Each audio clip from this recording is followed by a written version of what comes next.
masa penin video kahin sip na support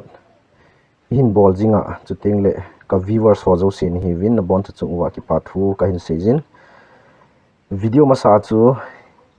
constituent assembly chungchang thu in a sei hin iti kuma ungki forma iti kuma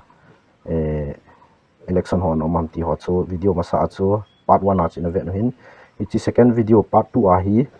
in a vet diu chu ipi ham ti a le India dan pi India constitution ahung ki sep do dan iti kuma adopt ki bol ham ai lo le koi lam kai na ki bol ham ti ho hi in a vet diu hin tin hi chi video sunga hi na sa pen ai ga het diu wa ka ga se do non pen cho hi le India dan pi sep na hin drafting committee ho hin ichi dan pi sep na hin kumni le thasom le thakhat chule ni som le ni gate hichi dan pi sip na hin drafting committee ho hin ana sulu no ven he hichi dan pi a hin 22 parts omin article 395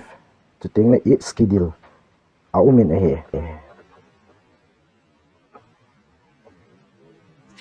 hichi drafting committee hi ni gate hi win Dr. B.R. Ambedkar ama chairman hi na hi hichi dan pi hi ahin siam wa ahin su tu ahin gon ahin siam do hin Dr. B.R. Ambedkar hi amalam kai na hi dan pi hong ki siam do hin hizia hi ama hi father of the Indian constitution tin jang I mean vovin aki he na he ma hi bol thei ta hin a thu yang ki chimin mi happy mi za ji jang thimin ama hin khu thu sim hi he benom wa hi le a movie song tan enactment of the constitution enactment iti tingle hichi enactment ipiki sei na ham iti al example a dan ki sem khat chu official ta ki mang chapan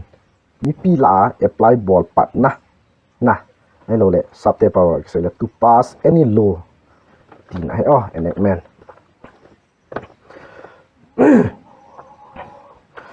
drafting committee of Indian constitution chairman apang D.R. Ambedkar amalam kaina Indian constitution sip chaya tan chule final draft jong asim chai ta vin hi ichi final draft asip chai ta ji uchun constituent assembly parliament a first reading a ding in 4th November 1948 ni ho in constituent assembly member chengto first reading kitile first reading sei hom na le sim hom na masapen na nei hom ding in assembly a hin pulu tawin hi it's draft a hin sim pen uchna dan pi chu assembly sunga first reading a ding in drafting committee ho chun a hin pulu tawin hi it's first reading iti teng hichi dan pi constitution draft asip do uchu copy khat chi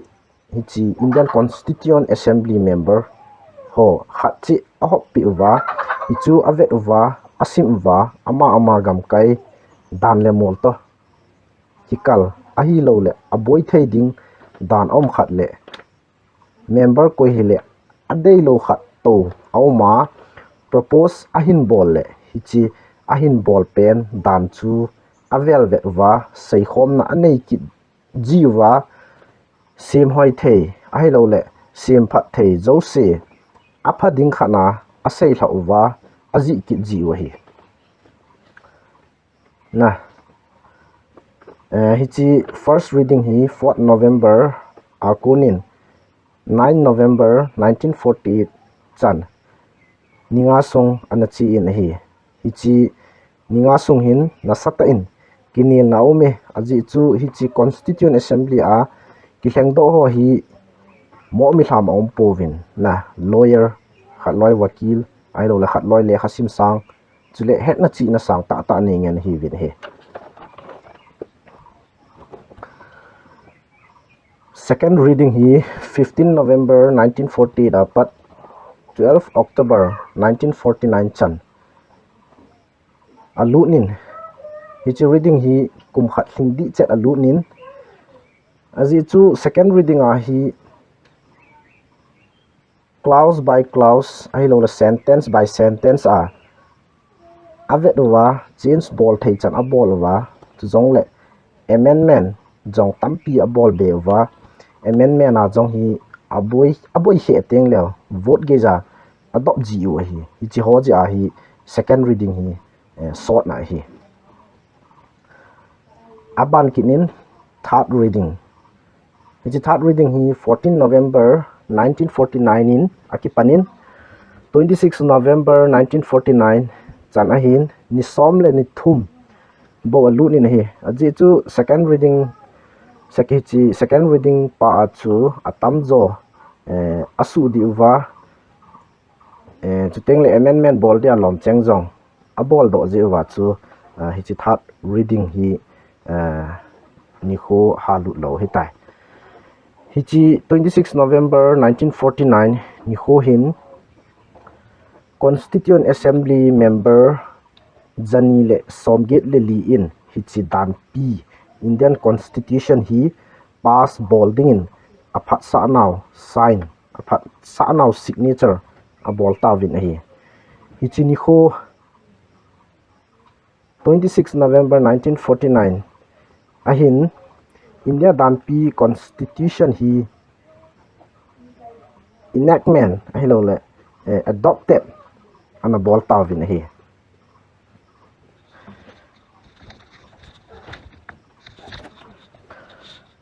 Hichi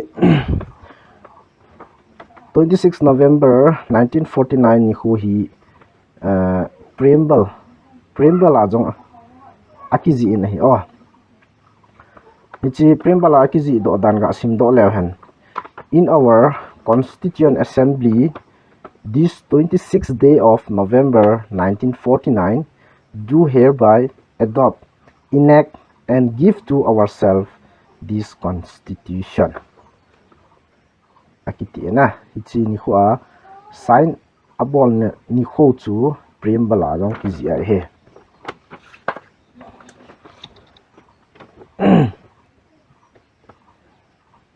abanin enforcement of the constitution enforcement ahilo la enactment ahilo la adopted ni kho hi anavel han injo chu 26 November 1949 ni kho soi signature hi anabol hin na enforcement date hi date ni ahong hi tan na khan hi 26 January 1950 sting la khan hi 26 November 1949 akipi na hi chi noite ho khat leni alungbo yung kha mai the hin na tidana 26 November adopt ki bola chini kho hi Republic Day ki mangle ki lom ta hin na ahi wanga chu chini kho Republic Day ki manglo wa 26 January 1950 zo Republic Day ki mang hi chilai ki ka hi he thim nga yin he thim di wa chu EPG ham hi EPG ham iti le ga nung la le han kumsang kha jakku somni 1920 non cooperation movement la ya chu INC hin self rule under the umbrella of British monarchs Mahatma Gandhi lamkai na in demand anabolun hi anabol wang wachun a demand bol chu British ten anapepovin hi 1929 velachun INC Indian National Congress lamkai chengin hiti na seitawin hi Britain te hin self rule la 15 self rule la povin tin pi zong ap lo di hin hizia chu complete independent langzo ngai to din lungial anei tawin a hi le Mahatma Gandhi in hitin a sei in hi idhil thu mu self rule hi kum khat phat pi hutin hi cha jong hi ap lo le hi chi zo teng le chun hi hon complete independence I thum diu hi tin Mahatma Gandhi in an say in hi chi akiho now kum hi 1920 1929 kum chu kum ho hi anahi in hi December 29 kuma Lahore session khat ana umin hi chi session chu Lahore session of the INC akitin hi chi session a se chu hi le self rule ap na diwin kum khat phat in a pi uchu awaltan pi zong ap di lo diu ahin hi ji achu ama hok akona zalen na chamthat na ithum diu a hi tin ki ho thla na le declare anei uto ki lonin 26 January 1930 ni huin pu Jawaharlal Nehru lam kainan free India flag masapen chu a khai do ta win he Lahore muna ichi free India flag hi pu Jawaharlal Nehru in ana khai do tan hi INC 10 hichi ahin phone do ahilo declare wa konin hichi 26 January 1930 nikho hi low p ahilo important date nikho low p important date khanin om do tan hiji chun ithumu independent hi lamkai chang hitin se hichi nikho low p khana koi ta je wa chu hichi independent ithum penu hi imu phat tengu jong le hichi date ma hi iman di o hetin phat sa na jong ana ne yu na hi itham khana India te hin independent chamthat na self rule imu phat teng lew hichi tu ni khwa 26 Jan 1930 hichi date ma hi ilawa hichi ni khoma ma independent date na iman diu heti khat chu phat sa na jong hichi Lahore session hichi meeting a he ana sei he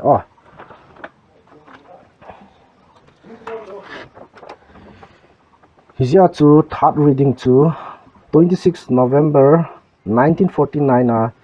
kichai hitan ahin 26 Jan 1950 kumin constitution hi implement abolun hi ahin 26 November 1949 a kunin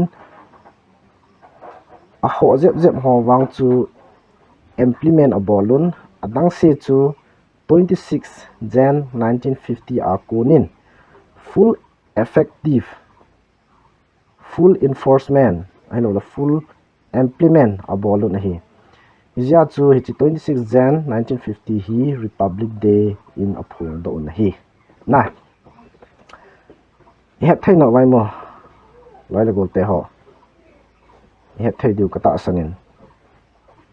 hi 26 Jan 1950 ni a chu signature soi ana bol hi na hi India constitution asip pen chu adopted ana bol hi tan ahi wanga chu hi chini khwa chu hi chi dan le mol ho hi abon cha implement effective enforce an chilo he kala poimo cha citizenship kite ho dan ne ho zep ho angai cha ho chu effective enforce an bolwa apilang se dan pi mo dang se chu hi chi 26 Jan 1950 ni khwa hi full enforcement ahin bol pan na cha chu chini kho hi Republic Day ti ai man je hin tu khanga tu chan ge tu ni kho chan ge tu khang chan ge no mang na lai vin hi constitution hong ki sep dan a hi lo le right so mi hi India mi piten itabang rights in evam a hi lo le constitution hi he jing nam i kho sa ding dan ho na hong khang tha ding hong khang len ho dinga hi Republic Day hi thupi ta hi avel bela kum sia hi ki mang chi hin hi video hi na phat chom pi so ke diu ka ta sanin i phat chom pi wa le lung set ta en like le share ai lo le subscribe anabol so ke tin aban next video in anakimuto ki taute